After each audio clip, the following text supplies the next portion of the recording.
नमस्कार. गेले काही दिवस माध्यमांच्या माध्यमातून मानदेशाचे प्रश्न प्रत्येकजण मांडतोय.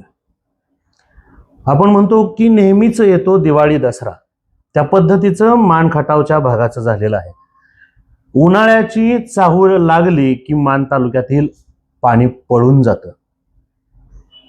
मग पळून जातं की पळवून लावलं जातं हा खूप मोठा संशोधनाचा भाग आहे. याच्यामध्ये जरी निसर्गाची अवकृपा असेल तरी सुद्धा काही योजनांच्या माध्यमातून नियमितपणे मान खटावमध्ये पाणी येणं गरजेचं आहे. याचं नियोजन जर लवकर केलं तर निश्चितच उन्हाळ्याची चाहूल लागण्याच्या आधीच मान तालुक्यामध्ये आणि खटाव तालुक्यामध्ये पाणी खळखळताना दिसेल. गेले काही दिवस मान तालुक्याचा पाणी प्रश्न मोठ्या प्रमाणावर जोर धरतोय. आंदोलन होतात, इशारे दिले जातात, बऱ्याचशा ठिकाणी भ्रष्टाचाराचीही वाक्य बोलली जातात. नेमकं काय चाललंय तर जाणून घ्यात.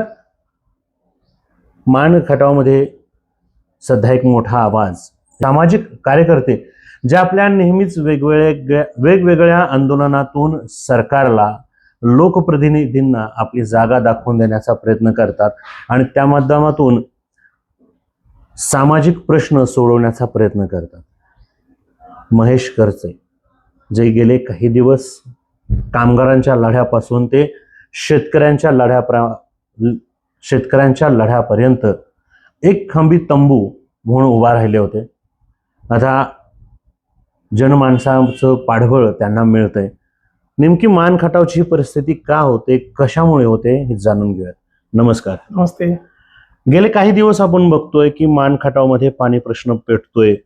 काही योजनांचा बोजवारा उडालेला दिसतोय. आज म्हसवड सारखं शहर 15-15 दिवस शिळं पाणी पितंय. म्हणजे एकीकडे सत्ता येईपर्यंत काही आश्वासनं दिलेली आहेत ते गेलेले आहेत.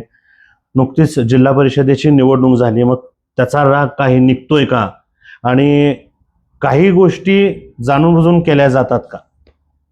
मुळात कसं आहे, तुम्ही सुरुवात जशी केली की नेहमीची येतो दिवाळी दसरा, त्याप्रमाणे मान खटावमध्ये काय झाले, नेहमीची येतो दुष्काळ अशी परिस्थिती झाली.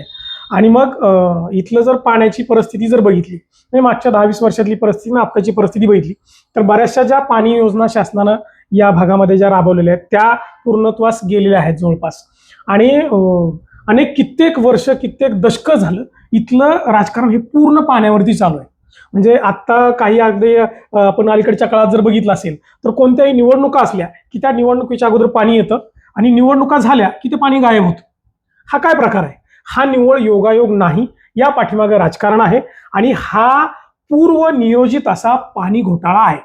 आता हे जे आलेलं पाणी आहे ते पाणी सुद्धा आता सुप्रीम कोर्टाचं एक जजमेंट आहे, त्याच्यामध्ये जे पाणी ही राष्ट्रीय संपत्ती आहे, पाणी ही सार्वजनिक संपत्ती आहे आणि त्याच्यावरती तुमचा माझा सगळ्यांचा समान अधिकार आहे. आणि प्रशासन असेल किंवा शासन असेल हे या पाण्याचे ट्रस्टी आहेत, विश्वस्त आहेत, ते मालक नाहीत. परंतु आजची परिस्थिती जर बघितली तर या पाण्याचं मालक कोणीतरी होऊ पाहतंय. परंतु इथली मान खटावची जनता या दुष्काळात होरपळत असताना पाण्यासाठी त्यांचा आक्रोश टाहो आपण बघताय. अक्षरशः म्हणजे मान खटावचा उत्तर भाग आज पिण्याच्या पाण्यासाठी अक्षरशः तडपडतोय. मानचा पूर्व भाग आहे तो तिथपर्यंत पाणी येत नाही. म्हणजे हा दुजाभाव का चालू आहे? म्हणजे तालुक्याच्या एका भागात सुद्धा काही पाणी येतंय पण दुसऱ्या भागात पाणी येत नाही. म्हणजे हा पूर्व नियोजित आणि वेल प्लॅनड असा हा वॉटर स्कॅम आहे, हा पाणी घोटाळा आहे आणि हे प्रशासन करते असं माझं स्पष्ट मत आहे. पण असं वाटत नाही का आपण कित्येक दिवस आपली ही लढाई फक्त पाणी प्रश्नावरच टिकून राहणार आहे का? आपल्या समोर एवढे मोठे प्रश्न आहेत. बेरोजगारीचा प्रश्न आहे, शेतीचा प्रश्न आहे, स्थलांतराचा पण आपल्या भागामध्ये खूप मोठा प्रश्न आहे. तरी सुद्धा कित्येक वर्ष झालं की प्रत्येक वेळी ही लढाई पाण्याची आणि पाण्यासाठी अस्तित्वाचीच लढाई का ठरते? काय झालंय, मान खटावच्या कपाळी दुष्काळाचा शिक्का बसलेला आहे, तो पुसायला तयारच नाही अजून. आता झालंय काय, पाण्यावरती राजकारण केलं तर ते चालूच आहे. म्हणजे प्रत्येक जण पाण्यावरती राजकारण करतोय, त्याच्यावर पोळी भाजून घेतोय.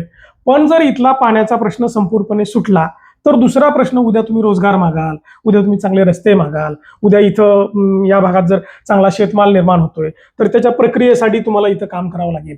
हे पुढचे प्रश्न टाळायसाठी फक्त अजून पाण्यावरतीच तुम्हाला झुलवत ठेवायचं आहे का? आज आपण 21व्या शतकात आहेत. जग कुठं चाललंय? चंद्रावरती चाललंय. आणि आपण कुठं अजून? आज आपण इथं पाण्यासाठीच आहे. म्हणजे सामान्य माणसाचा, इथल्या जो मान खटावच्या माणसाचा जो संघर्ष आहे तो की मागच्या कित्येक पिढ्याचा संघर्ष पाण्यातच गेला. आता आमच्या आई वडिलांचा संघर्ष पाण्यातच गेला. आजी आजोबांचा त्यांच्या मागच्या पिढीचा पाण्यात गेला. आमचा पण संघर्ष पाण्यातच जाणार आणि पुढच्या पिढीचा पण संघर्ष पाण्यातच जाणार का? हे दुर्दैव आहे का? तर ही परिस्थिती बदलायची असेल तर सगळ्यात महत्वाचं काय तर इथल्या लोकांनी जागा झाला पाहिजे. हा तुमचा हक्क आहे. मुळात संविधानाचं कलम 21 राईट टू लिबर्टी म्हणजे जगण्याचा अधिकार देतं आणि त्या जगण्याच्या अधिकारामध्ये पाण्याचा समावेश आहे. कारण पाणी असल्याशिवाय तुम्ही जगू शकत नाही. त्यामुळे पाणी हा तुमचा मूलभूत अधिकार आहे. हे पहिल्यांदा आपण समजून घेतलं पाहिजे आणि इथल्या राज्यकर्त्यांना त्याचा जाब विचारला पाहिजे. सर्वसाधारणपणे मान खटावमध्ये मार्च संपत असतानाच दुष्काळाची चाहूल लागते आणि तिथून पुढे आश्वासनांची एक सरबत्ती खैरात चालू होते. आज बघितलं तर आज मे जवळपास आज 7 तारीख आहे. म्हणजे अजून 2-3 दिवस धरल्यानंतर मे निम्मा संपतोय आणि 15 दिवसानंतर मे संपल्यानंतर आपण उन्हाळा संपला असं जाहीर करतो. कारण जूनमध्ये वातावरणाची बदलाची चाहू लागते, मृग नक्षत्र चालू होतं आणि वातावरणामध्ये थोडासा एक आल्हाददायकपणा येतो.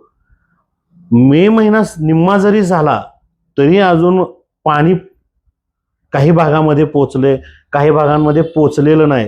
जसं तुम्ही म्हणताय की मानचा एक भागामध्ये प्रचंड दुष्काळ आहे, पण हे नियोजन लवकर का लावता येत नाही? आता बघा, मागच्या वर्षी आपल्याला माहितीच आहे 30 एप्रिलला मसवडमध्ये आम्ही याच पाण्यासाठी शेतकऱ्यांनी अर्धनग्न मोर्चा काढला होता. आता त्याच्यानंतर मागच्या वर्षापासून म्हणजे अगदी ऑगस्ट, सप्टेंबर, नोव्हेंबर पासून मी पाटबंधारे विभागाच्या मागे लागलोय. अगदी ऑन रेकॉर्ड म्हटलं तर 22 डिसेंबरला मी त्यांच्याकडे पाण्याची मागणी केली की मान खटावला पाण्याची 3 आवर्तनं द्या. म्हणजे एक रब्बीचं आवर्तन आणि उन्हाळी 2 आवर्तन अशी आम्हाला ती पाण्याची हक्काची आवर्तन आहे तर ती मिळाली पाहिजे. त्या अनुषंगानं मी 15 जानेवारीपर्यंत पाणी नाही मिळालं तर आंदोलन करणार असा इशारा दिला होता. त्याच्यानंतर पाणी तालुक्यात आलं, पण पहिल्यांदा आलं. जानेवारीत पाणी मान खटावमध्ये पहिल्यांदा आलं होतं. हे यावर्षी घडलं होतं.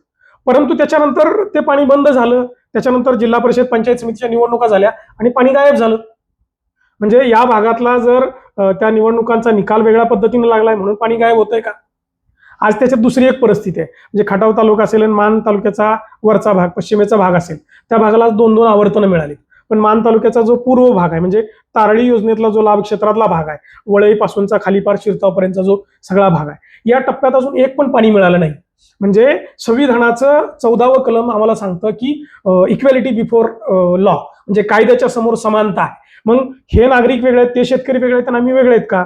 मग जर आम्ही कायद्यासमोर जर आर्टिकल 14 आम्हाला तो राईट देते, तो आमचा संविधानाचा मूलभूत अधिकार आहे की कायद्यासमोर समान, मग त्यांना वेगळा न्याय आणि आम्हाला वेगळा नाही, मग प्रशासन आमच्याशी दुजाभाव का करते? आणि हे जाणीवपूर्वक करते. आता गेले कित्येक दिवस आम्ही सातारच्या प्रवासामध्ये बघतो, वर्धन घाटातून डावीकडे मान वळवली की त्या बोगद्यामध्ये पाणी चालू असलेलं दिसतं. परंतु त्यावेळेस प्रश्न पडतो की हे एवढे दिवस पाणी इथं चालू आहे, मग मान तालुक्यात का पाणी येत नाही? मग हाच तर प्रश्न आहे ना. ह्या पाण्याची नियोजित म्हणजे वेल प्लॅनड हा वॉटर स्कॅम आहे. म्हणजे अगदी पूर्व नियोजित असलेला हा पाणी घोटाळा आहे.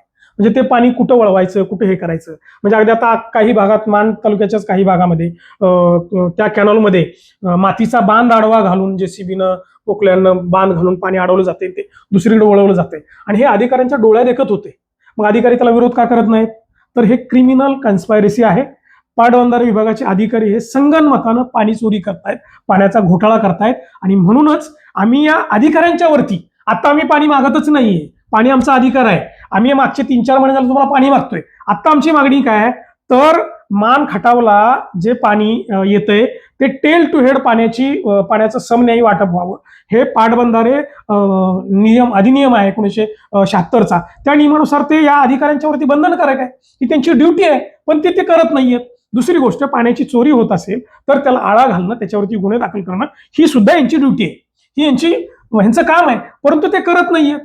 मग हे अधिकारीच त्याच्यामध्ये दोषी आहेत. त्यामुळे या अधिकाऱ्यांच्या वरती फौजदारी गुन्हा दाखल झाला पाहिजे, अशा पद्धतीची भूमिका घेऊन येत्या बुधवारी 13 मेला आम्ही मसवडमध्ये उग्र आंदोलन करणार आहे. तुम्ही आज पत्रकार म्हणजे एका प्रेस नोटमध्ये पण दिलेलं आहे की कलमे पण दिलेले आहेत, त्या कलमांनुसार तुम्ही गुन्हे दाखल करण्याविषयी मागणी करता. एवढ्या दिवस आंदोलन न करता एकदम शेवटच्या टप्प्यात आंदोलन होतं असं वाटत नाही? शेवटच्या टप्प्यात नाही. माझं मी सांगितलं की मी पहिलं निवेदन 22 डिसेंबरला दिले आणि त्याच्यानंतर मान खटाव तालुक्यात पाणी आलं. त्या निवेदनानंतर दिल्यानंतरच पाणी आलं. 15 जानेवारीपर्यंत मी अल्टिमेटम दिला होता. पाणी मान खटावमध्ये आलं, पोहोचलं.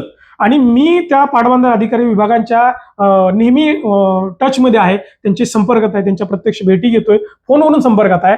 ते पाणी देतो असं दाखवतायत. त्यातल्या काही भागात पाणी आलंय पण नाही असं म्हणता येणार नाही. परंतु मग एका भागाला एक न्याय आणि दुसऱ्या भागाला दुसरा न्याय का? त्यामुळे तुमचा प्रश्न रास्त आहे की मेच्या शेवटीला का?